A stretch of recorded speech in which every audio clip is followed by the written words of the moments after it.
भारतीय खेल प्राधिकरण आयोजित मुलींच्या अस्मिता लीग फुटबॉल स्पर्धा संपन्न झालेत। या स्पर्धेचे विजेतेपद आमदार रोहित पाटील स्पोर्ट्स क्लब तासगाव यांनी पटकावले। सांगली मिरज रस्त्यावरील क्रीडा संकुलाच्या मैदानावर अस्मिता लीग फुटबॉल स्पर्धा पार पडल्या। अंतिम सामना आमदार रोहित पाटील स्पोर्ट्स क्लब आणि पोद्दार इंग्लिश स्कूल या दोन संघादरम्यान खेळवण्यात आला। हा सामना अत्यंत चुरशीचा झालाय। सामना पूर्ण वेळेत गोल 0 बरोबरीत सुटल्याने पंचांनी सामन्याचा निकाल ट्राय बेकरवर घोषित केलाय।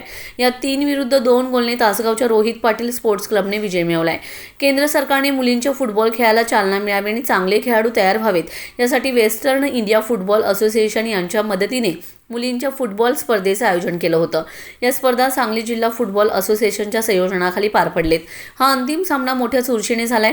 दोन्ही संघांनी उत्कृष्ट खेळाचं प्रदर्शन घडवले।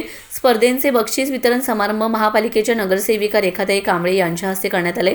विजेते आणि उपविजेत्या संघाला चषक देण्यात आलाय। तसेच सर्व खेळाडूंना मेडल देऊन त्यांचा सन्मान करण्यात आलाय। सामना पाहण्यासाठी पालक, क्रीडाप्रेमी उपस्थित होते। सांगली जिल्हा फुटबॉल असोसिएशन चे अध्यक्ष आणि वेस्टर्न इंडिया फुटबॉल असोसिएशनच्या एक्झिक्युटिव्ह कमिटीचे सदस्य जग्गूबाई सय्यद यांनी मुलींचा फुटबॉल खेळ वाढवण्यासाठी पालकांनी जास्तीत जास्त प्रमाणात आपल्या मुलींना फुटबॉल खेळण्यासाठी प्रोत्साहन देण्याचं आवाहन केले। खेळाला अभ्यासाइतकेच महत्त्व असल्याचे सांगत मुलांच्या बरोबरीने मुलींचे फुटबॉल संघही भविष्यात तयार होतील असे यावेळी बोलताना सांगितले। सांगली जिल्हा फुटबॉल असोसिएशनचे सचिव राजेश कांबळे, तासगावचे अमित कुमार, अमित पवार, दीपक वायचळ, अमोल जाधव हे उपस्थित होते।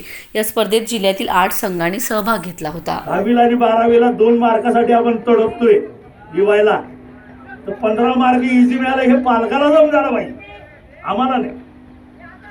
की मुलींना कसं शिकवायचं, त्या सर्टिफिकेट कशी मिळवायची हे पालकाला समजायला पाहिजे। 15 मार्क त्या सर्टिफिकेटला फ्री आहे, सर्टिफिकेटला नुसता। तुम्ही तयार व्हा। पालकांना आणि एकदा सूचना देतो, तुम्ही जरा मुलींना जरा कोचेस लावा, कोचेस लावून त्यांना तयार करा। होत्यात आपल्या जिल्ह्याची मुली, आता हे पोरं आपली चालल्यात कसं परफॉर्मन्स द्यायला लागल्यात। 36 जिल्ह्यामध्ये परवा नवनाळाला 8 नंबरला आलो आपण। कोल्हापूरकडनं 2-1 हरलो, मारत होतो आपण कोल्हापूरला। इथं आपण सिनियरला ठाण्याकडनं ट्राय बेकरवर हरलो, मारत ठाण्याला बी आपण। म्हणजे आपला फुटबॉल मिरजेचा, सांगलीचा लई पुढं आहे। पण ते कसं पाहिजे, आपले सगळ्या पालकांचा आपल्याला साथ पाहिजे आणि आपली पोरं सगळी प्रॅक्टिसला यायला पाहिजे, तर आपला फुटबॉल जाणार आहे। नाही आलं एक दिवस प्रॅक्टिस केला असं होत नाही बाळा, असं फुटबॉल होत नाही। त्यासाठी सगळ्यांना पॅरेंट्सला विनंती करतो की सगळ्यांनी प्रॅक्टिस करा आणि आपल्या जिल्ह्याचा फुटबॉल 1 नंबर आहे आणि आपली पोरी बी 1 नंबर होतील, माझी अशी आशा आहे।